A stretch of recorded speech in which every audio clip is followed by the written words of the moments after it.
Okay, we are live and we're ready to go. We're going to be talking about Jesus Ferreira, and again, Fabi is here to join us. He became kind of an instant fan favorite, I think. Uh, Really? yeah, I think so. I think so. You and Will are up there as like, granted, I think you two might be like the main. Like, we don't have that many guests on the channel, so yeah. But Well, maybe you you set a good should. standard. I know we should, but it's not really our cup of tea. I'm grateful and I'm honored to be here, guys. Thank you again. Okay. Well, I'm glad. I'm glad. Okay. So let's talk about, I mean, we already kind of talked about Ferreira, but now it's a done deal. And Right. as well, kind of just talking about how he fits into the team, what the lineup's going to be looking like, and already having discourse right from the get-go. And we're going to as well talk about what the Sounders can do with this roster, because Bobby knows MLS roster is a lot better than I do. I don't think my knowledge is too off, but Fabi's more of an expert, so we'll get an expert's opinion on it. Okay, Ferreira, done deal. We kind of have, I guess, a little bit more information than we do before. What is your thoughts? You can reiterate it, you can keep it shorter. If you have anything more to add more to it. So confirmed, not a DP, but Craig Wable today said that if he puts up DP numbers, he He is will going to be be. a DP, right? So Ah, it's something that he basically everybody here already kind of knew, but that confirmed it. I mean, with Rusnak and Morris, they had good enough seasons, excuse me, yeah. to become DPs in Wable's book. So I was on the press conference today, and I thought, if this was any other sport, if you run your team like that, if you hit certain criterias to become one of the highest paid players, it's not a bad thing, right? Think about the NBA. Jimmy Butler becomes a star overnight, then gets paid like one of the best players in the league. Brunson, other guys like that, totally fine. But since the MLS isn't the best team or isn't the best league in the world, it's a little tough to run your team on that idea, right? Rewarding them for producing in MLS, but can you get cheaper production outside of MLS, right? That's kind of like the Sounders dilemma. Um, and looking at kind of the transfers in, I'm not too crazy about the guys coming in yet, to be honest. Um, I'm more sad about the guys leaving MLS. Like Velasco's about to leave, Oh, Musa's about to leave, right? Lucho Acosta might leave. So I think a lot of talent's leaving MLS, and it might be hard to kind of keep a lot of these guys in.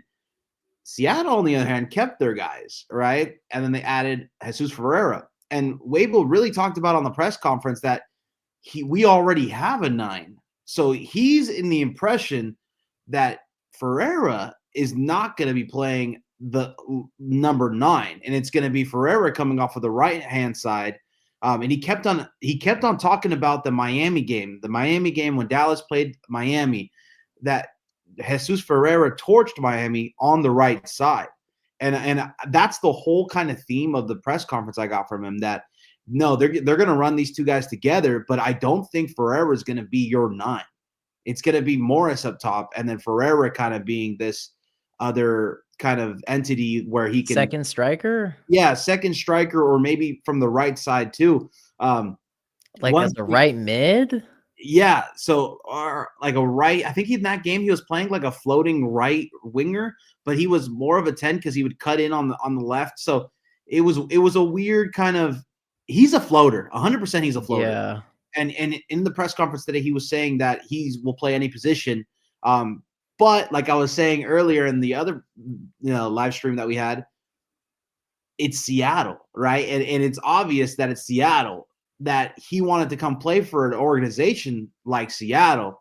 And that was made precedent. And I got the kind of the feeling that he didn't really want to play for Dallas, or it wasn't that I sensation think he's that bringing was out. I think that was pretty evident for a Yeah. little bit now. So him having back-to-back seasons with injuries doesn't help either. So no, I mean, I'm excited. I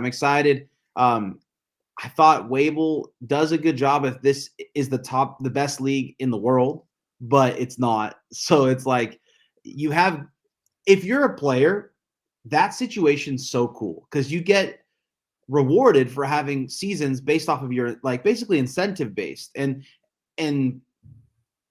anywhere else in the world, that would be okay, or any top league in the world, that would be okay. But it's MLS, so it's just like Seattle's such a bubble, right? Because Jordan Morris is actually a superstar in Seattle, right? Like you can maybe say Jordan Morris and somebody knows. I say Christian Espinosa in San Francisco. Who? And I hate to say that. And I hate to say that because one of my favorite players, and I live in the Bay, right? So it's just like it's just a different world. Yeah, if you're Jordan Morris, you can maybe not walk downtown Seattle because you're gonna get spotted. Not the same with the San Jose Earthquakes or even maybe the LA teams nowadays. They'll get spotted. What But tangent are you going off of here, I'm Bobby? just saying they feel like superstars, so they want to get paid like superstars. But does he So play like a superstar? in That's this what. league, yes. So that's the craziest thing is Seattle is run like an actual franchise and like an actual organization. Like you stars feel like they're stars in Seattle and they get the respect from the fan base that they wouldn't get anywhere else. So what I'm trying to say is it makes sense why they feel like they deserve DP money and why they're getting DP money. Well, good for them. I'm glad they are getting their pay raise, if I agree with it or disagree with it. Yeah, I mean, to add on to what you said with Ferreira, I think it's Taco Kid, absolute soldier of a subscriber. He's been here through thick and thin. Jesus isn't a bad signing. It's just disappointing that he's our biggest signing this offseason. And I'm pretty much in that same precedent because Sounders have known for 2 years now they've needed a striker, someone to score goals. That's been their biggest problem. And this is the signing. As I said, I don't think Jesus is bad. I'm going to stick with this. It's going to be the theme of every time I talk about Jesus Ferreira. I don't think Jesus Ferreira is a bad signing. I don't think he's an amazing signing. I think he's an okay signing. That's my take with it. It is okay. But see, I give this like a 6.5 or a 7 out of 10. It would have been close, if not an 8, if this was one of another big attacking pieces added. So let's say we buy Ferreira. Decent. You buy a legitimate big DP striker, number 9. I like this deal for Ferreira. But the fact that Ferreira is supposed to be, no pun intended, the Lord and Savior to be the main striker for the Sounders next season, that's the problem I have with this. Is the Sounders' big sign, and you've waited 2 years for it. And I think fans are a bit disappointed in the organization and in the club, be it Weibel's fault or not his fault. And I think there's a lot of interesting points Craig made in his press conference that you pointed out to me. Yeah. That it doesn't seem like the club wants to shell out much money, because you know why the Sounders renewed Rusnak and didn't look elsewhere? Because they didn't want to pay money to buy a new 10. You know why they wanted to get Jesus? Because they knew they could get him for a pretty good price. You know why they made Jordan Morris the DP? Obviously because he hit those incentives, because they don't want to go out and sign another DP. That's a bit of an issue for me. And again, Jesus, decent signing, but also the other part is, where does he fit in this team? Right. And that's not Jesus's fault. That's like, because now you're having to like switch up, and we'll get into this for the projected XI. Because you get Ferreira, you can't drop out Rusnak, you can't drop out Moritz, you can't drop out De La Vega. But if you want to play all 4 of them, it's kind of like, how do you fit all of them and get the best out of all of them? But Jesus is essentially, I kind of also, I want to put this out there. Jesus is essentially like a DP. How his contract is structured, and as you brought up earlier, if he hits it, it's similar to Morris's deal, his TAM deal from whenever he got renewed. If he hits the certain incentives, he will become a DP. And Jordan Morris's incentives was apparently like 12 goals, and he got that. So if Jesus gets about 12 goals, he's a DP. And that's on Craig, and that's 100% on Craig. I don't think it's all Craig's fault. I think it's like a good 60 to 70% of it. But based on what I'm seeing, it seems like the club doesn't want to spend any money. But we're in this predicament where we've backed ourselves into a corner because Craig keeps renewing fucking everybody. He won't let anybody go. We don't sell anybody. We don't let anyone go. We don't take any risks with this team. Like, I don't mind we renewed João Paulo, because I think we might need midfield depth because we're playing in 4 or 5 cup competitions. But like, bro, maybe I wouldn't have also minded if you let him go. Like, I'm cool with like either or, but then you also renewed Rusnak. You also renewed whoever. Like, you're renewing everybody. He said Joao Paulo was one of his number one things to do on his offseason is resign him. So good for him. Why doesn't he go and scout some fucking buddy? That should be his number one priority. He looks his strategy. You guys already have a culture, right? You guys already have almost everything. Like I walk into the Seattle training facility, you could tell this is a pretty good group together. Like even the Latin players and the American players, like they're all pretty together. That's one thing I kind of got from Seattle. It's very, very close knit group. Maybe minus Rui Diaz, but besides that, I would say what was cool was that they brought in Jesus. What Wabel said was that he wanted a player that has a chip on his shoulder or something to prove, and Jesus Ferreira is exactly that, right? Maybe to bring that feistiness to Seattle. And he was saying that maybe we're too nice at times, and maybe Jesus can bring kind of like that feisty attitude, or maybe a little bit of swagger, or maybe a little bit of flair to this team. And I think he might be right on that. I think Seattle is a very tough team, but maybe they can use a little bit more to be scary or have a little bit of flair. And I think Jesus Ferreira fits that bill. Also, he said that they didn't think they were going to have enough to entice Dallas to get rid of him too. So that's one thing to keep in mind. And then they also said $2 million was the most amount of GAM they can give up. So that means they don't have any more GAM. Yeah, you know, and you know why? Because we keep renewing it. Like, goes back to what I just said, because we keep renewing everybody. We haven't sold any. Think about it. Who was the last player we actually sold for dinero? Javier Arriaga for a bag of potato chips. Like, we don't. We haven't been good with selling players. We just keep retaining them. And you know whose fault that is? It's Craig's. But that's past the point. I want to stick to the Ferreira stuff. I went off the grid a little bit. And I'm reading your guys' comments too. I also want to point out, I never said we don't have money. I said we don't want to spend money. There's a two big difference. We have money. We just don't want to spend money.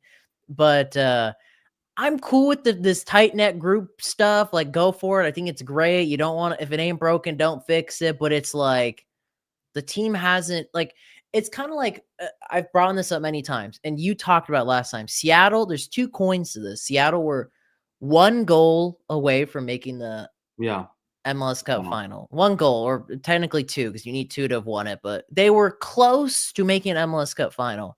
But then you look at the other side of it, it's like, well, wouldn't you then want to bolster and really make yourselves, if you're that close, and it's like, okay, then you're only like a couple pieces away from being a contender with Galaxy, Miami, Cincy's, X, Y, and Z, then why don't you invest more in that attack to make it happen? I think Ferreira's a good piece to that puzzle, but I think you can admit, everyone watching can commit, this isn't going to solve all the problems, because there are still many, many issues left in this attack. Because I'm going to reiterate stuff I've already talked about.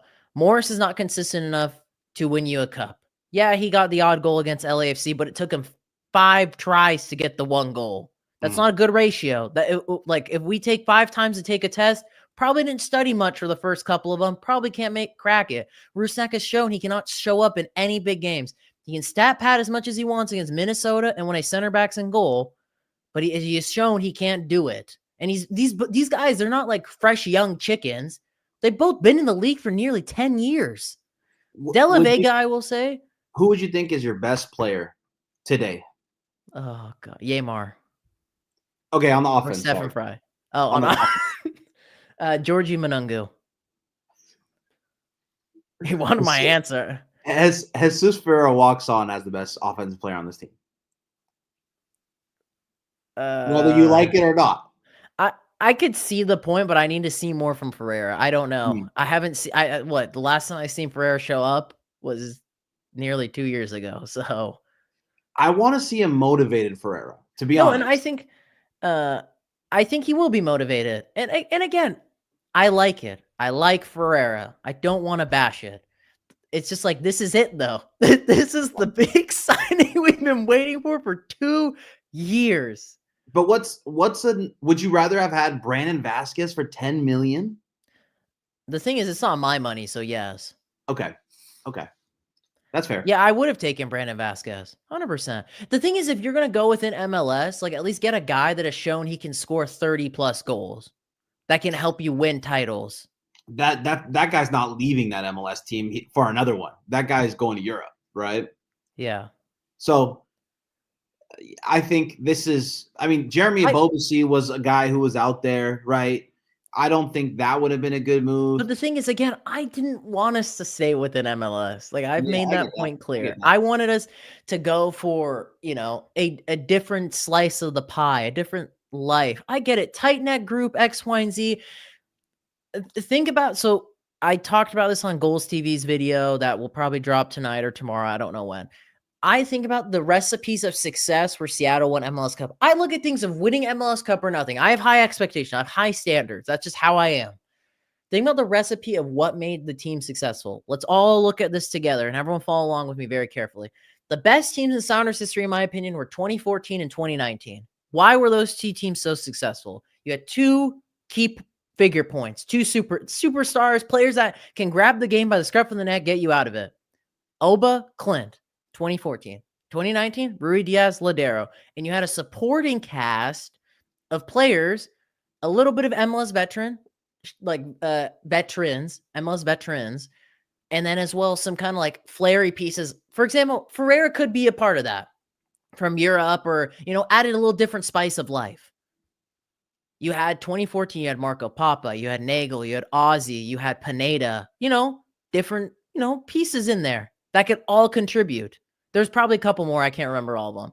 Then in 2019, you had Victor Rodriguez, you had Gustav Svensson, you had Roman Torres, you had Kim Ki-hee. I think we have that foundation here. So this goes back to the point I talked about earlier that you made. We were one game away from MLS Cup because we have a good base. You got the Fries, you got the Yamars, you got the Obeds, you got the Christians, you got the Georgies. But what was the thing I brought up earlier is you're missing the two figure points of a guy that will grab you by the scruff of the neck, drag you out of things. We don't have any of those. And the thing is, the people occupying those roles have shown time and time again, they can't be those guys. And Morris and De La Vega could be, though. One thing I'll say is I'm not writing off De La Vega. He could be the whole new piece of the puzzle, but we needed more than just that. And that was part of the problem of why he struggled last year was because there was so much pressure for him to be God's given gift. Right. I think Ferreira will help 100% in getting De La Vega in the game. Helping out Morris maybe a little bit more, but I literally think, every single demon from the ground up is going to have to help Morris be a consistent striker and use his left foot. Like that's going to take a lot more. You're going to have to move mountains for that to happen. But the point I'm trying to make is we're kind of going down a path where we're just kind of sticking with the same old, but not using any recipes of success that we used to have. Like Ferreira is a good piece, but even Dallas fans can admit he's not a guy that's going to grab them by the scruff of the neck and get them out of trouble. He's proven he can't do that. That's the reason why Pepe went to Europe, became successful, why Musa came here and instantly took the limelight from him. So that's just the point I wanted to make. Yeah, I would say that's valid in Dallas because when Jesus Ferreira is playing against talent that's obviously less than him, balls out. So maybe he's a different level because he knows the Sounders are the best team in the West. And I wanted to ask you, who do you think is going to win the West next year? Looking forward. I haven't thought that far ahead, but I would have the Seattle Sounders winning the West. Dude, bro, stop. That's with ridiculous. The Galaxy with no Puig for maybe 3/4 of the season. They're still fine. Because they have so many other pieces. Granted, yeah, they lost Brugman too, but I'd still think I don't think so, man. This new look Seattle team. What do you mean new look? Jesus Ferreira. Oh my! So just adding there's no new look. It's just Ferreira. Yeah, and I like it. And Areola. Yeah, eventually. Well, so I just saw a report saying that it was off the table as of right now from somebody in Dallas. That's, I would say, their biggest Third Degree is their biggest kind of outlet out there, and saying it's off the table for now. So in the next 2 days, that's good. And Wavell said in the press conference he will announce something tomorrow about it. So but he was alluding to 1 or 2 moves happening after Areola, and then Atencio is going to be a center back, and I thought that was That's something. fine. Yeah, That's and fine. then But they you know were. why we say these things, right? Because we don't want to spend money. Hey, if you guys can find spots for your players and get them minutes, who knows, right? And that's fine, but it's like at He's gonna some take that point. Nathan role for sure. Oh, I mean, well, Nathan didn't do jack shit, so it doesn't Yeah, matter. Yeah, but the thing is, it also depends on what system we're gonna play, and right. I think it's a good time to segue into that. So, okay, looking at the Sounders, what we think might be a possible like projected starting lineup. I'm gonna actually just grab a new tab for this to keep this up because I don't want you all to see my Instagram feed. Not because it's anything bad, okay, but what we think the Sounders your face. How the Sounders could line up next season. Okay. Because everyone's thinking we might be playing the 3 in the back for. So what I've heard, we're gonna play the 5 in the back and 2 strikers. So I pieced it together with what I thought was what the case will be. Yeah, exactly. I've heard we're gonna play the 3-5-2. This is what I'm thinking. And this is the problem that I was talking about earlier is how do you fit all the pieces in? Because if we Right. play like no way Della Vega is gonna play left wing back like that, it doesn't make sense. So it's like,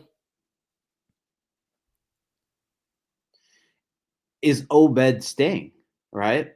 I think so, at least to the halfway point of the season. Yeah, that's what I'm thinking too. So, I mean, he said there was going to be competition. Like finally, there's going to be competition in this lineup where there's like right now you have your starters, but with Jesus Ferreira, there is one odd man out. So there will be a competition, like you were talking about, alluding to, right? But imagine not starting your DPs, right? So I know. it could happen. But no, I like it. Basically, Ferreira, excuse me, would be free flowing on the right, and then Morris on the left. There wouldn't be too much structure, I would say, up top. Maybe Morris is a little more structured, and then Ferreira's going to go more to the right, like he always has in Dallas. So no, it looks good. It looks like a good lineup. I would take this lineup over a lot of lineups in the West, to be honest. No, I don't think our lineup's bad. I just think that's. I think Seattle is really running the clock a lot, and I think that's something that needs to be spoken about. Is at some point there's going to have to be some change. You got either you do it little by little, or you're really leaving yourself, which Weibel seems he loves to do, for one window to clean house. Yeah. And that's what I'm worried about is you're sticking with the same guys, but Father Time is undefeated. At some point, their legs are going to give out. Something's going to happen. You got to make some more changes, be it outgoing, ingoing transfers. And I'm mainly talking about outgoing because if you make more outgoing, you can make more ingoing. But we're like, in my opinion, I think Craig's like that crazy ex that has like insane attachment issues. He can't let go of anybody. He gets like some Vietnam flashbacks of, oh no, like Nuhu, I remember that time we hugged each other. Oh no, I remember when me and Rusnak, we were sitting at the table next to each other eating a sandwich. I can't let him go, man. I need to give him more money. Honestly, though, it's the Seattle bubble. Like they're actual superstars in Seattle, so I can kind of see it. Like you don't want to let Rusnak walk when people are rocking jerseys of Rusnak. I mean, maybe there's not that many jerseys of Rusnak. I was gonna say I don't know but who is. Yeah, but I could see it. But there's a comment on here that says Jesus Ferreira will not start day one, and that's completely wrong. He's gonna start. Like so, you're not gonna pay that much. Too. You're not gonna pay that much for a guy to start off on the bench. But you guys are in so many competitions this year. You're gonna find minutes. People are gonna get hurt. There's gonna be red card accumulations or yellow card accumulations. So I think there's gonna be opportunities to see a rotation, but yeah, it's going to be hard to get De La Vega out there in this lineup. But we'll see. I mean, Schmetzer has full control. That's what Wavell was saying, that he has full control of whatever lineups he wants to do. So we'll see. Their first preseason game is coming up soon, right? Yeah, I don't know when exactly it is. I know Sounders are going to Spain for it. I think the players report back to preseason on Saturday. I think that's what Obed was telling me. Yeah. On Saturday. So yeah, I don't know what and don't get me wrong. I know people in the comments were like, "Oh, no way, we're gonna bin off Pedro. And again, if I wanted to make my ideal Sounders XI, this is not how I would have made it. Nor would half these players still be in this team. I wouldn't know about half, but a quarter of them would still be in this team. That's actually going to be for an upcoming video that I'm currently was editing before we went live here today. I think Peppa should be the cornerstone of the team you build off of. In an ideal world, out of all the big DP players I would drop, it's Morris. He's the one I would rely less on, because it's like Morris might be a little bit better off the bench than starting, in my opinion. I think he could offer more. The play Ferreira off of Pedro, it might benefit Pedro more. And again, Pedro's got 10 years possibly with the Sounders. Morris, maybe he's got 2, maybe maybe 3. Like, we don't know, but it's like, I don't know. I feel like we're looking too much at the short term than with the long term right now, especially with the transfers we're making. If Areola happens or doesn't, I know Craig said, that's all I was surprised when you said that apparently the deal might be off. I don't, in no world, again, side tangent, and I'll give you my take, and you give me your take on Areola. In no world would I wanted Areola, even as a utility guy. Like, granted, yeah, it helps, but it's like, he's just a Kellen Rowe 2.0. And haven't we moved on from, haven't we moved on from that type of player, though? Like, there's a reason we got rid of Kellen Rowe. And in my opinion, I don't think granted, I don't think Alex is great, but I don't think Paul Areola is better than Alex Roldan. I don't think Paul Areola is better than Georgie or Rothrock. Statistically, he's not. And also, they're both 7 years younger, both have good knees as well. So it's like, regardless, even if we got him for a bag of chips, which it's not the case anymore, it's like, it doesn't benefit us at all. Like, I just don't see the point of it. Like, and I'd rather play Reed Baker Whiting or Cody Baker as our other right back, again, that are 10 years younger and could get better, and you can sell them on for more money, instead of Paul Areola is like 30 years old, a 30-year-old Paul Areola. But I guess it's like a double-edged sword, right? Do you want to have a guy who's an MLS vet who can maybe show up in a big game, or do you want to play the young guys, right? So I don't know. I think a lot of teams in MLS, if he was a utility guy, would take Paul Areola. And I think he's a guy who knows a lot of these players. Again, another fringe USMNT player, another tight, close-knit group guy. But I think I will take him. I'll take him as a utility, because you want a guy who can provide injury cover too. And then if a couple of guys get sold, you have some players already. I would love to know who's getting sold outside of Vargas, because I don't think Weibel has the cojones to sell anybody. Well, the biggest thing that changed recently is it used to be only 1,200,000 in GAM if you sold a player, right? Now that's up to 3 million. Correct me if I'm wrong, but Vargas's transfer is around that, right? 3 million, something like that. 3 or 4 mil, yeah, that's what we've seen. So you would have an influx of GAM all of a sudden for the next season, if you do sell Vargas, and then summer, or I think it's the next season, because you already got your GAM for the 2025 season. So so if that happens, it's for next season. But I guess you're doing any cover you can for that, because you can see it coming, Okay, well, if people are asking, realistically, what can we use the U22 spot for? I guess let's just move on to let's talk a little bit about the roster, Fabi. We see the team that we have now. What can the Sounders do? As of now, and what is being reported, Jesus is going to be the big signing for the Sounders this offseason as your Rui Diaz replacement. Not necessarily like directly for it, but he's your new forward. Possibly getting Areola as a utility guy. And then Weibel said there might be 1 or 2. I think I put a post out about that. I think I posted about it. Let me see. Right here. I'll quickly share this on the screen. 1 minute. I said in this post, it is likely will only be 1 to 2 smaller scale signings, which include Paul Areola. So, with that, what can the Sounders do? What players could they get rid of, make more money off of, reinvest in the squad? What do you think? Yeah, we talked about Vargas. That's the The number cash one thing. cow. Yeah. Yeah, that's the 3 million that's gonna go back into your GAM. But that's gonna be from next season. And you know what? Let's say Jesus Ferreira doesn't make the DP threshold, right? Maybe you have 3 million in GAM to finally do something, and then shoot, what if Jesus Ferreira balls out before he becomes a DP and you sell him? And then that's another 3 million GAM, right? So Do you think it, that's on the cards for the Sounders, honestly, is to sell Jesus Ferreira? I think so, because what Wable was saying was that he likes that he has something to prove.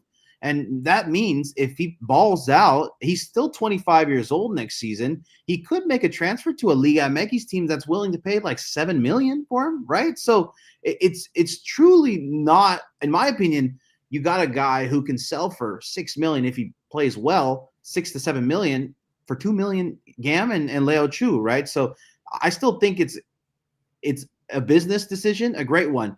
A U22 is a little difficult because some of the guys that I was kind of looking at for the Sounders to kind of fill that slot in was maybe intra-league, because they love doing intra-league stuff, right? So, but if you look at Montreal's trades the last couple of days, they're actually scooping up all the U22s, right? Like Yep. Jalen Neal was one where I Was a was like, big oh, one. that would have been cool. I mean, shoot, the Sounders could have maybe traded some sort of talent for Jalen Neal in that back line. The thing is I don't think defensively is much of a priority for me compared to offense, like at all. Like, granted, I think Right. at some point some positions have to be addressed. I think it's more so the outside backs. Yeah, I would say that's more of a safe bet, though. Jalen Neal was a great prospect, and it was something that everybody was really looking at. Like who Diego Luna's a superstar. You can't really get him. You know, there's it's going to be hard to find a U22 on the cheap, and that's the honest truth. Either you give a guy a raise, which happens all the time, or maybe Miami wants a fire sale after Neymar comes in, and then you can possibly grab Facundo Farias. Let's say the rumor of him leaving to an Argentinian team wasn't there. That would have been a nice kind of thing, but Miami's going to want way too much for him. So it's just weird. I don't really know any U22s off the top of my head in the league that is, one, not performing, and two, that would go for cheap. So it's like, I honestly see the Sounders possibly just upgrading a guy. And I know you don't want to hear that, but for at least for, accounting purposes, I believe the cap hit's less. So let me double check that. But yeah, so This is where my head is at. Find a U22 like Joveljic at striker. but, but where are you gonna find that with no transfers? You mean no money? Yeah, I mean, Wable literally said today there was no money. Like, Okay. the Areola money could go to that. So that's why, I mean, they That's what I'm already saying. knew Fuck they buying already- Areola. Why is this even on the cards? Yeah, Leo Chu's departure was already known for a while. So Yes. this Areola stuff maybe is going to come cheaper than we think, just because it makes no sense to me unless you're just going to upgrade a guy into that U22 spot. Let me see here. Okay, what players do you think the Sounders could, other than Obed Vargas, we could make it? I've talked about it in multiple videos. Can you check how much Joveljic cost the LA Galaxy? Yeah, I'll do that right now. Okay. I was just reading the comment, but yeah, I appreciate you doing that. Other than Obed Vargas, I've spoken about in other videos. Could maybe the Sounders look to sell Nuhu for big money, for Alex Rodon for big money? Because when you look at their values, they're like the highest valued outside backs in the league. You sell them for good money. You play some of the younger guys and then reinvest that money into the whole of the squad. Yeah, Joveljic came in at 4 million euros. So that's a lot. So you're not going to find a Joveljic type player for the cheap. Yeah, like I said, this is going to be a tough thing to do. I mean, that's crazy. In terms of money, we have no money. And I think what he means by grew, I think he's talking about Weibel. Yeah, like, it's going to be tough. That's all I can say, right? That's why I really don't see any other like superstar U22 coming into this roster. So you're basically just saying Sounders are it's pretty much. I think they might keep it open. Maybe for halfway through the season, they bring if they need something, they're going to go ahead and fill that role there. Wow. Okay. Then I want to get your opinion on this. I might clip this out for its own video. Sure. What is your thoughts on the whole Rusnak, De La Vega, Morris as DPs and the whole thing with Ferreira? I'll put up the post from Jeremiah where if he hits incentives similar to Morris, because the reason Morris became a DP was because he hit the goal threshold, which was, I think, around like 13-ish goals, which is dumb to have had in his clause, in my opinion, but that's a Weibel masterclass right there on these three being DPs, because there's a lot of discourse about it for X player for various reasons. Yeah, like honestly, if I'm a player, it is very enticing. So if I am a guy like Jesus Ferreira, if I am a guy like Jordan Morris, Patrick Aubameyang, if I am a guy who has made it through the ranks of MLS and is fringe Europe, to me, with this system, Weibel makes Seattle a landing spot for domestic talent. And that's because you get an incentive to play well. So it could be worse. Like I was saying earlier, this is how a franchise and an organization should run in the best league in the world. One, the MLS is, we all know, we all love MLS, but it's not the best league in the world. So to get free agents, Seattle is going to be a player, 100%. And if domestic talent, like the guys at the camp, January camp in for the USMNT right now, those are the guys who maybe are looking at Seattle a little bit more now, right? Just because they know they can have an opportunity to become one of the highest paid players on that team if they perform. So I do like it.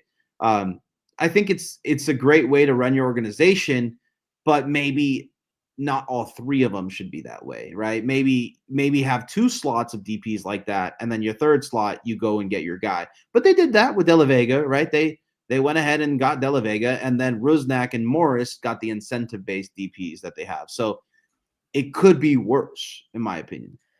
Would you have renewed? Okay,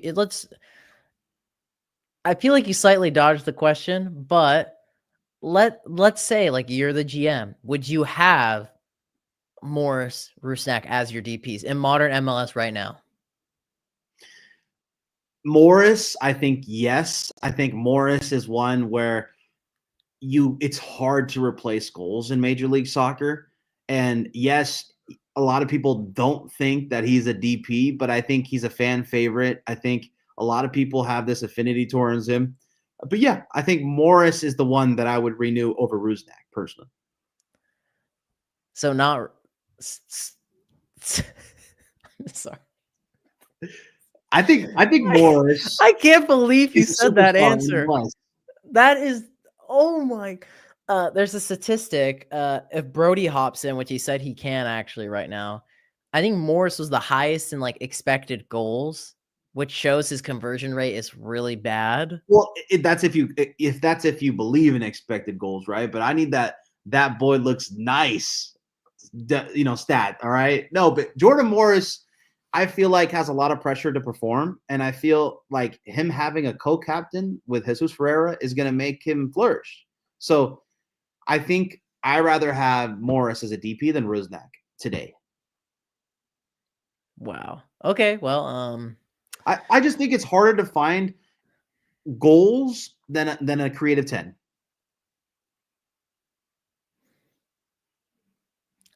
I think for me, it's just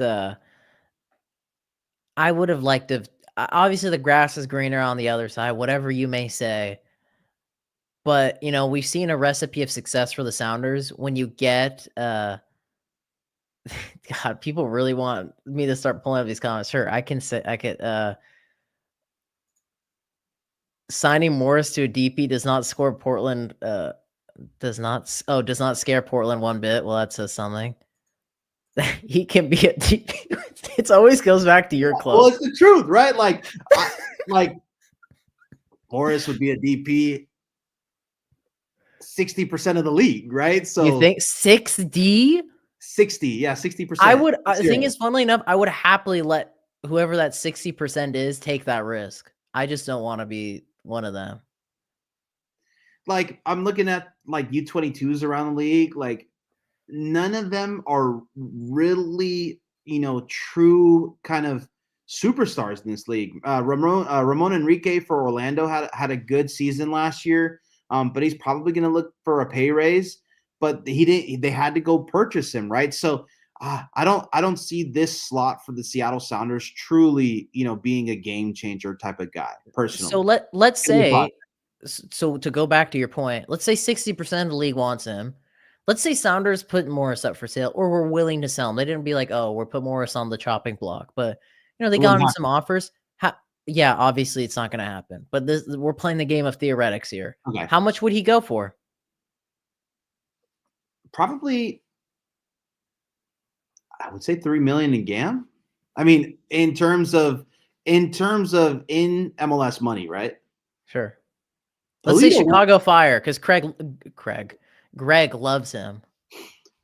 Yeah, I would say about $3 million in value. I mean, Jesus Ferreira went for like 2.8, right, with Leo Chu involved. So I would say $3 million around there. And then how much do you think? How many teams in the league do you think would have picked up Rusnak in free agency? As a DP? As whatever. As a DP? Maybe one? That's crazy. Like, so you're saying maybe one team in the league would get, and we're that one team. No, yeah, I don't see that one was more puzzling to me than Jordan Morris, to be honest. Oh my God. As a DP, I think Rusnak becomes a TAM player for a lot of teams. But as a DP, that is really hindering yourself, and you have to find a situation like Seattle, right? Which is tough. LA's not doing that. Come on now. Maybe Austin. Any team with the worst part is too, Rusnak got a pay raise too at this DP. It's not just he got a DP, he got even more money than before. Yeah, it's showing your guys that you care about them, and it's like when the Warriors won the NBA Finals, all of them got paid, right? You're using references I wouldn't get. Okay, sorry. It's like when it's a good human move, if that makes sense. Bro, oh my God. But that's I get it, but I just think it's funny. When you're enticing free agents, right? Oh man. So you're basically admitting to me and everyone here, Sounders aren't gonna drop a penny. They're not even gonna give us a bag of chips on a player. That's what I got from this press conference. So they have to entice them to come and play in Seattle. And Ferreira was saying, like, yeah, Seattle is a place that I want to play. And the prestige of Seattle is letting them be bargain bin hunting. That's crazy. Read this comment. Yeah, she should. If she gets 22 goal contributions, Wable will re-sign her to a DP contract. All right. Well, Brody just hopped in. We can get his quick thoughts. Oh no, because of this thing. Here, we'll throw this up on the screen quickly too. Welcome, Brody. We're talking about what up? We're getting people's thoughts. Okay, let's quickly talk. Right when you popped in, the stream shot up a whole bunch. I know Fabi's gonna have to probably leave shortly here, but we were talking about the Morris, Rusnak, and let's do it like this. Whatever. Let me see if I can change the banner quickly. Give me 1 second, people. I cannot. Okay, whatever. We're just gonna roll with this. So we got Fabi's take on the Morris, Rusnak, and Delavey going to be, they're the confirmed 3 DPs, and Jesus Ferreira's contract with the incentives. What is your thoughts on all of that? Yeah, well, I just when I was starting to give like Craig Weibel some credit. I was like, the Jesus Ferreira move, like I like it. With the budget constraints, you know what I mean. Probably not getting much from the owner, and then to find out that the only reason, apparently, according to the reporters, is that the DP incentive that Jordan had in his contract. That's the reason why we couldn't make a big signing like that. I don't know why I didn't expect that to be the case, but it just like I was like, damn, man. But I guess I'm happy that Jesus Ferreira is not a DP.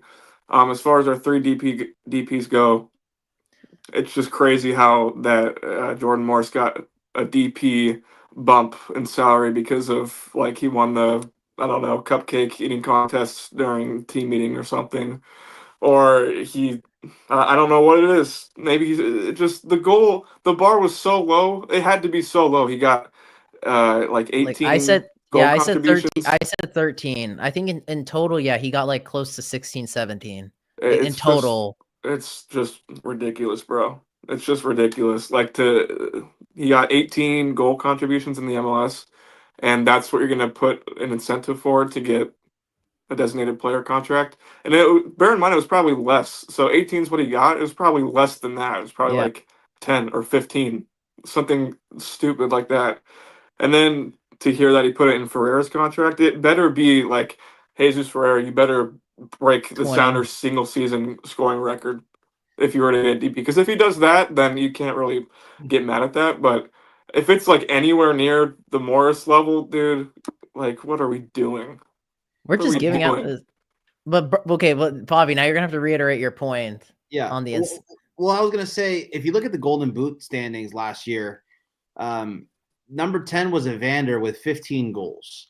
So Evander's a DP, right? Like looking at this list, almost everybody's a DP. Maybe Gazdag isn't, and then Alonso Martinez isn't, but he had a crazy 4-goal game, I think, something like that. It's not that crazy to give a DP tag to a guy who scores 13 goals for you. Now, is he over under going to score more than 15 goals this year? And I'm going to say over. I'm going to say Jordan Morris is going to have over 15 goals this year. I mean, the only reason I can agree with that is because he should have had that right this last year. He missed so many chances. So I mean, if he gets over 15 goals, I mean, it wouldn't shock me. But it's just like you got to take into the fact he's going to be on the wrong side of 30, 2 massive knee injuries, a player who's not known for his technical ability, he's known for his athleticism. That's what like sets him apart. That's what has set him apart from the other players in this league. So for me to put an incentive for a DP contract on that kind of profile of a player, to me is very disappointing. Do you think that's Brody, to ask you this question? Do you think that's down to laziness by the Sounders because they just don't want to? No, I know, Fabi. I see you got a little bit annoyed there because you want Fabi's point earlier was he wants to like he thinks a good franchise runs that way to reward players with that type of incentive. That's would how you say superstars? Yeah, right. You have to do. But would you but he? Yeah, but that's Bobby, not the that's not the problem for me. The incentives is not the problem. It's what the bar is set at. That's the only problem with me because to be a designated player at a club like ours that's trying to win trophies, like 13 goals, it's good. No one's saying it's bad, but that shouldn't be worth giving a DP extension to, in my opinion, or a DP incentive to. Sorry. But the thing is too, I think a good point you make, Fabi, is you give these superstars. That's true. Morris is a superstar in the Western Conference, whether you like it or not. He's an all-star, right? If you're all-stars best, when's the last time he's been an all-star, by the way? I think 2020 2019? No, 2022. No. 2022 in 2022 he had 7 goals. Oh, okay, it's 23 then. I don't know. It had to have been somewhat recent. I know he was on the same one. He was in one just 22 he tore his ACL, I thought. On a So long it has to be response. 23 It's then. 21. It was 22 or 23. It's one of them two. But either way, It doesn't mean anything. My point here is I want to emphasize That can't be superstar. right. There's do you differences in DPs. There's DP that's 1.6 million, and there's DP like Cucho Hernandez making 8 million, right? Dude, so it's God's there's also gift, that, Cucho Hernandez. right? Like DPs that are making barely DP money, or you have DPs that are making 6 mil plus, right? I think one thing we really do forget about Jordan Morris is people don't forget he was non-existent for about 1/3 of the season. He went like 15 For games with 14 one goal. games. Yeah, 14 games, 1 goal, 1 assist. I remember that stat line. It's ingrained in my brain. And Watching every Morris stinker, it's that not stat is ingrained. It's not even like that's the first time that's happened though. That happened last year too, after his like flurry of goals the beginning of 2023. He went like again about 14. I've said this, Morris has purple patches, but the thing is Favi, this is my point I want to make, is the 15 goals is nice, but he's not consistent enough throughout a whole season. That's what you call a superstar, in my opinion. Not a superstar is not a guy who has been in the league for 7-8 years and is just he's now becoming That's not a superstar in my opinion. But also superstar, I feel like that's getting thrown around a little bit too loosely. Sure, people love him. Like a star? Is he a star? Is he a star? Sure, he could be a star. They call him a star. Yeah. But a superstar, to me, that's like the Luchos, the Cuchos, the Evanders, like the Messis, all these guys. To me, that's what a superstar is. If Messi comes into town, who's on the promo fighting against him? De La Vega. That's a good question. I mean, it probably would. I mean, from a branding perspective, I guess you could say he's De La Vega or Georgie. De La Vega or Georgie. That's what I'm saying. No. Georgie? Okay, Wait, you're saying like what you think it should be, or what it would actually be? What it would actually be? It would probably be Jordan, yeah. But see, okay, if you're talking about from that perspective in an American Soccer League, then yes, I guess you could call him a superstar. But the American player has a tax, right? Like the American player tax, so you do have to pay American talent to stay. Yeah, that's true. Yeah, but I guess when I say superstar, I mean like level of actual like production. Top 5, right? Top 5. That's what. Yeah. That's what I mean. Production wise is what I was referring to. Now with Ferreira, Brody, probably asked me this question. Who is the Sounders' best attacker right now? Offensive player. When you say best, do you mean like most talented or just like who's the best one? Just don't think about it too much. Who's the best? That's so hard, man, because I feel like we just have a lot of know it. You know the answer. I said mine. You probably wouldn't agree with it though. I mean, to me, the most just pure talented is De La Vega, but I'm not going to put him in there just because he needs to prove it, in my opinion. But I'm going to probably say, I'm probably going to have to say Ferreira, bro. Yeah. That's what I said. No, I don't think it's wrong. I don't think that answer is wrong. You know who I said, Brody? Georgie? I said Georgie. Yeah, I said Georgie. Oh man, but this that falls under like the most talent, like the guy with the most talent. So if I'm a Seattle fan, I'm ecstatic that he's in the Rave Green. No, it's a good signing, Brody. I don't want Bobby. I don't want Bobby to put words in my mouth that I did not say this whole stream. It was a bad signing. I said it was decent, and I said in context, it's just because he's the big new signing, and we needed another big guy on top of this one. Like that's what's disappointing is because he's already proven he can't be the Lord and Savior, no pun intended, of the guy to grab you by the scruff of the neck. Even Jose, a Dallas fan, said the same thing to get you off, to win you games. That next level. To that next like level, he's a perfect side piece. Perfect side piece. Don't make that face. It feels like we have it just feels like we have a team of like secondary attackers. Exactly. Like you have the main guy and then the sidekick. Yes. It feels like we got a team of sidekicks. It's all sidekicks. It is all sidekicks. But at the same time, like that's how we're gonna have to win. That's how we're gonna have to win. What are you talking about? Some people don't even have sidekicks. Again, but the thing is, you're thinking about this in the San Jose Earthquakes perspective. In the West, you could win it with a whole bunch of Robins. because Batman is in the East. No matter which way you want to talk about it, Batman is in the East. The West has Batmans. There's no Ooh. question. Bouanga with Giroud slowing up the pace of every single But attack. Bouanga's still a Batman. You can't. Okay. Bouanga, Pooch, Peck. I know Pooch. Pooch is injured, but it doesn't matter. He's still a Batman. But Peck also. Painsel. I mean, I'm just trying to think of other teams in the Evander. We just talked about him. I don't know if Evander's staying, to be honest. Regardless, let's say he is staying. I'm all in this like non-hypothetical world, like he is staying, but like we'll just wrap it up. Nonetheless, Ferreira, good signing, is just a bit underwhelming because fans for the past 2 years have been crying out. I think we all can agree on this. It's just underwhelming because we wanted a big name at the striker position. I think Brody said it best. Ferreira is just another sidekick, which is good, but it's not exactly what we needed. Unfortunately, we're not going to be bringing anyone else in. And we talked about how we think the team will line up. What's your final words, Bobby? If I had 10 million, okay, nice regular money. Answering this question now, 50 questions later. I'm glad we got to this. If I had $10 million, okay, I would still purchase Jesus Ferreira for 2.5. Oh. And then use that 7.5 if a fourth DP slot opens up in the next year, or maybe you cut ties with Rusnak, you open up that slot, and then you go get the guy. But if I had the chance to go get Brandon Vasquez for that 10 million today, I would say no. I'd rather get Ferreira, save the 7.5 that you have hypothetically, and wait for that DP slot to open if that is rumored to happen, right?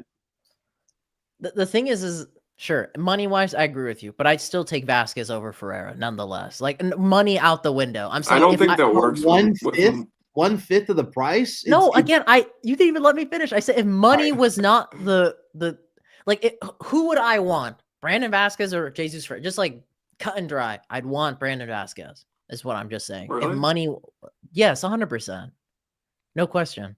So I see, because I remember we had this discussion on like a live or two ago, and then what's his name? Will, yeah, he was acting like, you're taking Ferreira? That's so crazy. I'm like, it feels like it's not that crazy. It feels like the kind of World Cup ago, they were fighting for the position of striker for the United States men's national. Also, what's Brandon Vasquez like really done in the last like year and a half?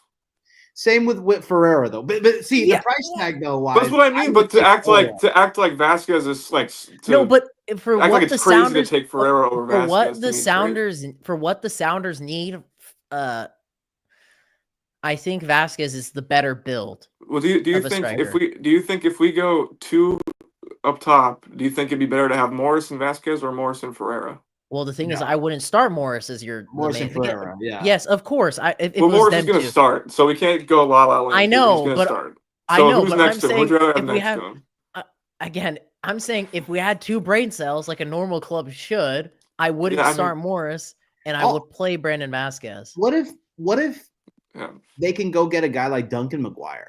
Oh, I'd cry.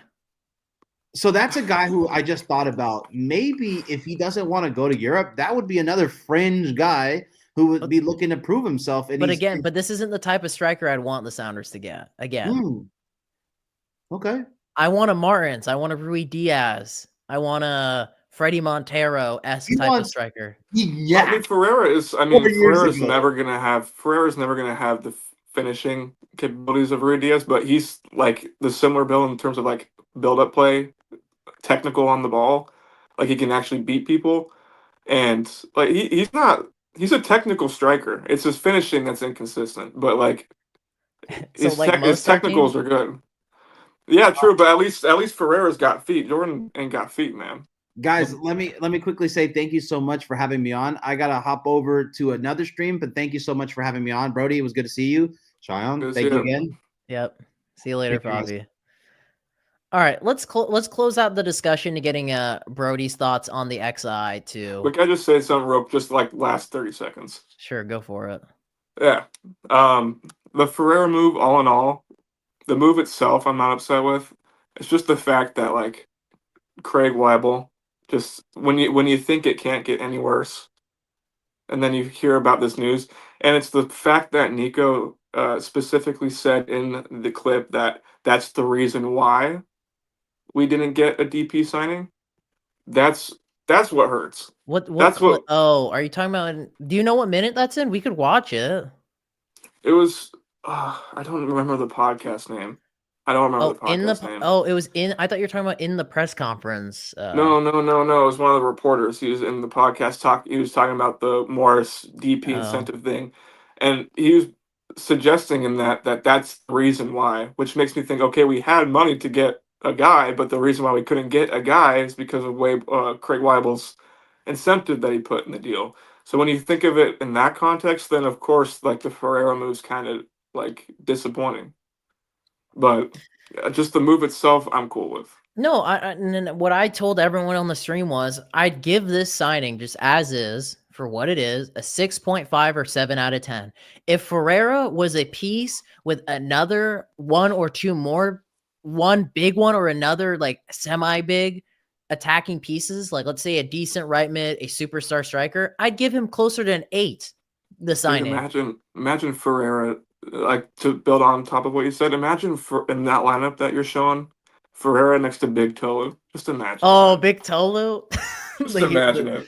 That's only a thing for the Rave Green TV viewers about Tolu. No one else.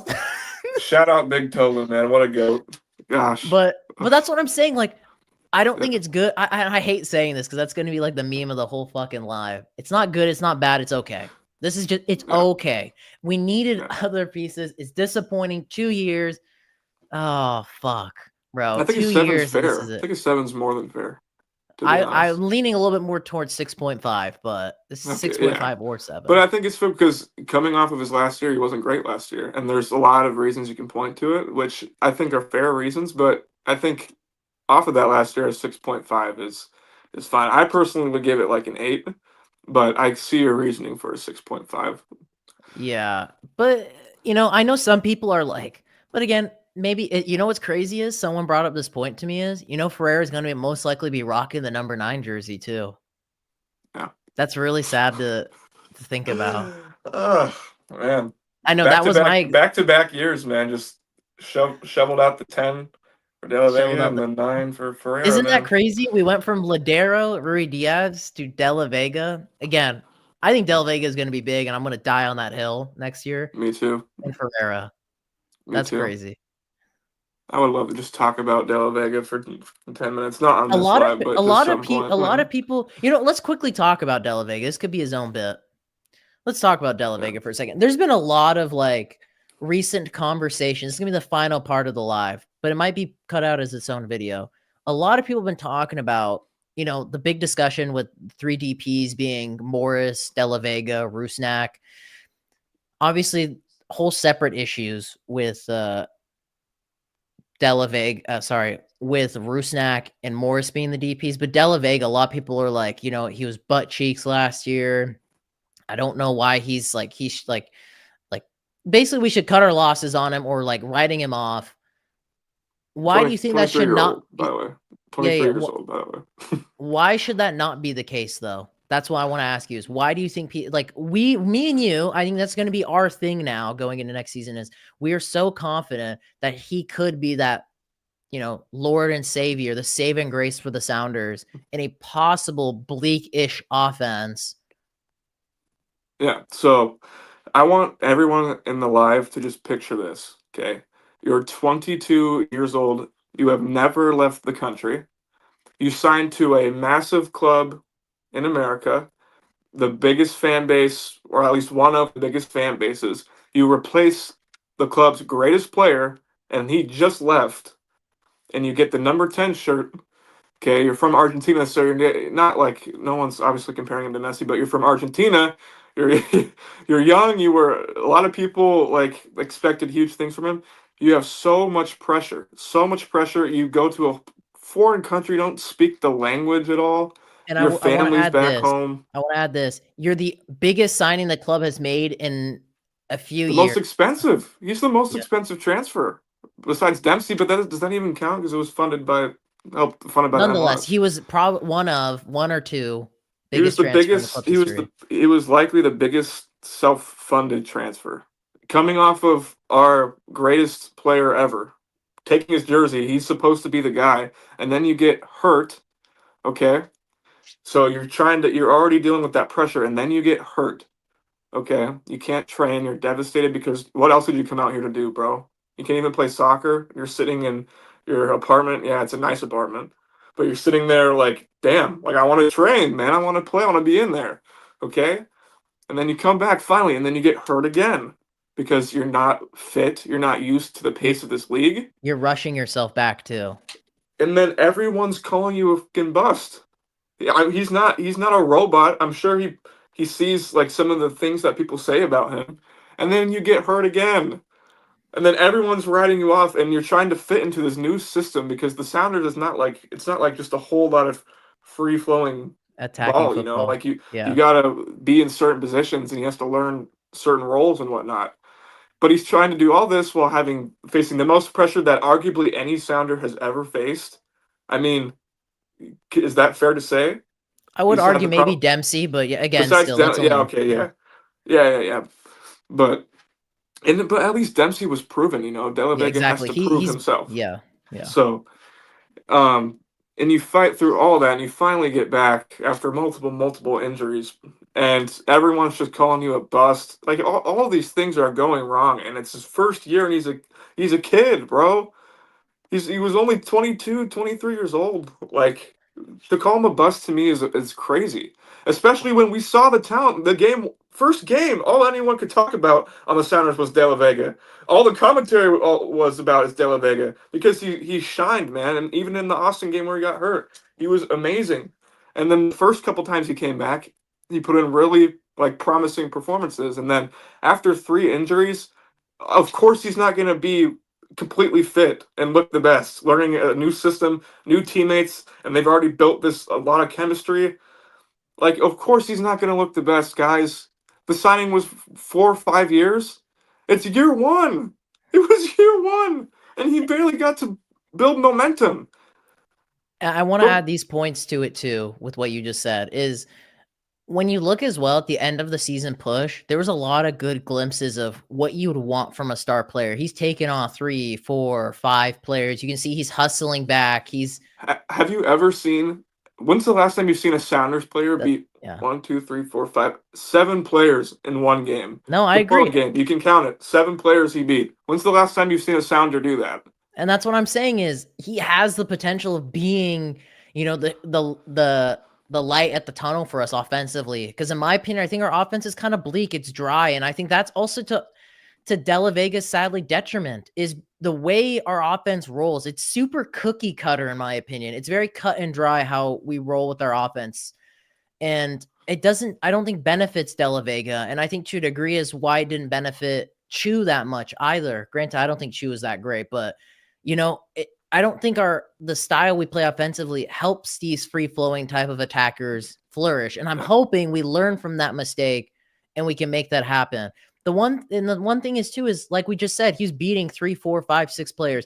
Imagine if you gave him a proper striker, like almost like a Giroud. Like I think about Giroud and Hazard when Giroud joined Chelsea in his latter stages of his career. Hazard would always love playing off of him, and he would also feed Giroud opportunities. Imagine if you had a guy like that for Della Vega. The amount of times Della Vega set up Morris, like easily Della Vega could have had at least a 1 goal and at least 3, 4, 5 assists. If a lot of the chances he found wasn't spurned. Yeah, the Portland game. And that, by the way, the Timbers game was one of our final games of the season. So he's ending on a pretty season. The final game, but playoffs too, but just final game of the regular season. Should have had an assist to Jordan Morris, obviously, but that game was huge, and it was towards the end of the season, that's something that you build into this season rolling in with. And if anyone remembers the early games, Della Vega was flying everywhere. He was everywhere, man. Literally everywhere. Don't you think that stuff slowing down, the logical reason would be, oh, he's not a bad player. It's fitness. Yeah. He's had to come back from 3 injuries. He's barely been able to build fitness, adapting to a new, more physical league. You saw the talent. We all have seen the talent. When it just comes to the Sounders players who are just pure talent, who's the best, he's up there. He's probably number one in He my probably opinion. is number one. Yeah, I was gonna say So he is. the talent is there. The talent is absolutely there, 100%. I think it's just a matter of getting the goals, and I think once he gets over that hump, I think people were going to reevaluate who deserves to be the DP over the other. Because, yeah, of course, Morris and Rusnak, they're veterans, dude. They've been in this league for like 10 years. I would have expected nothing less than for the guy who takes all your penalties to get the stats that he got. And also, just De La Vega is going to probably be playing out wide, and we just brought in another like high-end attacker in terms of who's going to play a lot of minutes. Even if De La Vega ends the year with like, I don't know, 8 goals, 7, 8 assists, but you can tell when you're watching the games that he's making a huge, huge impact. That's all we the can eye ask test. for. Yeah, Yeah, he passes. exactly. Because you can look at, for example, Leo Chu's not this last year, but the year before. His box score numbers were good. He had one really good game, but if you watched him, you're like, there's a lot of things like this guy needs to work on. And whereas De La Vega is like his touch, his dribbling, it's so silky. Like, and there's a lot of times where he's made a lot of smart passes. Like his vision, I think, is You very can see good. he's ahead of the curve, and you can see Yeah. how he makes a lot of half chances, that's I think a big problem with our offense is we don't have guys that can make that many half chances that can. And I think Del Vega has the potential, which you brought up in like that Portland game, to grab the team by the scruff of the neck and make something happen from nothing. I know we haven't seen it yet, but I think the big promising games where We we have talk seen, about but we have seen it. I think there's sometimes where we have seen it, and even the first game he played, and we were down 2-0. He comes off the bench, has the completely fucking changes the balls to game. come in to take a Yeah. penalty kick against Lloris. Like, yeah, I know he wasn't the best penalty kick taker, but that's still a huge moment for a young player. And then he gets the ball midfield, skips past a few guys, plays Potato Musovski in, who doesn't know how to make a run. But it's just stuff like we've seen him before. And in the Austin game, the second game of the Of the season, season. you could just tell by the way he played, he was playing so much faster than everybody else. Like the kid has it. Yeah. Like to me, all it's going to come down to is can he learn to play in the system? Because ultimately, you can't succeed in a rigid system if you're not playing in it. And will he be fit? Will he take his fitness as serious as it needs to be? And if he does these things and has a full preseason to prepare, like I think he's going to come good. I will add too is I think you should. One good point is I think you should make De La Vega your main penalty kick taker, but two, you really should try to build the system around him. Something I brought up earlier during the live stream was I think we're looking at things a lot short term, especially with our moves, the players we play. I want us to look more long term, and I think De La Vega is more of the future. So I would want us to build more of a system that surrounds, encompasses De La Vega to his strengths. And I feel like, but no, more so we're playing it around more of Morris and uh Rusnak's strengths, which again are more short term because they're on the wrong side of 30. They're getting older. There might not be much more upside from the both of them. But with De La Vega, you could have an even bigger upside possibly. So, and as well with the I think that addition was of the goal when he came in. I think so Eventually, was too. to build a I think team now around him. it's adjusted, which I don't think it should. But I think as well with the addition of Ferreira, I mean, he plays that like kind of false nine forward. I think a benefit, I think the biggest plus with him is maybe it could help out De La Vega a lot more. And that's kind of That's what I was something gonna say. I was gonna say I think they can play more free flowing because yes. Ferreira is the type of guy that likes to roam. And I Yeah. think that would work well with De La Vega as well. I think they could like interchange and make different types of runs and stuff. I think he'll work well. It's just like I think honestly the biggest thing is just going to be his fitness because Yeah. you saw he got so tired. Like towards the end when he was coming back from 3 different injuries, could barely build fitness because like you can do as much as you can in practice, right? But players know that your fitness gets built in the game. So if he's barely playing any games, his fitness is going to be terrible. So I think that's just the biggest thing, to be honest. And I back him 100%. I've seen too much of his talent to not back him. Yeah, So I mean, we all know how much I've glazed De La Vega. Like he's the one guy I like glazing a lot, and I think he makes me happy to watch Sounders games. So that's just it's my. just But that's where I'm gonna end the live. We've gone on well, for an I hour. just wanted to say, Robert. I just think it's funny how like some people will like immediately call De La Vega a bust after one year, and then when Paul Rothrock does like some goofy like cool move against Minnesota United or something, like the biggest glaze of all time I've ever seen. It's just crazy. And then, by the way, goes and does nothing like in the like when it actually matters. But when it's not you against know, Minnesota United. yeah, Our yeah. our But team, our that's players love staff padding against Minnesota United. and our fans just really love the homebodies, and I get it, man. I get rooting for the guys that were like kids of Seattle. I get it, but dude, to call a guy with this talent a bust immediately, and then Paul Rothrock plays so many significant minutes and ends up with like 7 goals in the season, and you're gonna call him like the next big thing. It's just, I man. think too, it's like I think there's an interesting conversation to be made with kind of fans' expectations. It's like a lot of us forget. I think a lot of fans were like on his back, but it's like Morris goes through a lot of dry spells, but yet fans still back him. Yeah, De La Vega goes through a dry spell. Oh no, can't keep do, this guy. do fans realize that? I know it's easy to be prisoners in the moment, but do fans not realize that we were last place in the West, and it was solely due to Jordan Morris and Albert Rusnak? Not solely, but our offensive production at least. Was It was up to those two terrible. guys. And if it wasn't for that, if it wasn't for that stretch, we would have finished first in the West. Yeah. Like the points that we would have accumulated would have brought us to first in the West, and maybe we would have been in the MLS Cup final. Maybe we would have even won. So, It like goes as back much to as this is the point that I made, the two sides of the coin. You can look at it as like Sounders almost made MLS Cup, or if Sounders bolstered and invest in the right positions, they could make MLS Cup. yeah, yeah, no, it's just people need to understand. Like as much as Jordan, and I will to his credit, um, showed pretty much showed us why on the second half of the season. Like showed himself to be a good MLS forward. You can't just knock that first 14 games. It hurt us. Imagine playing home against LA Galaxy where we beat them earlier in the season. Like imagine we got that playoff game, the conference final, but at home. Like those things matter.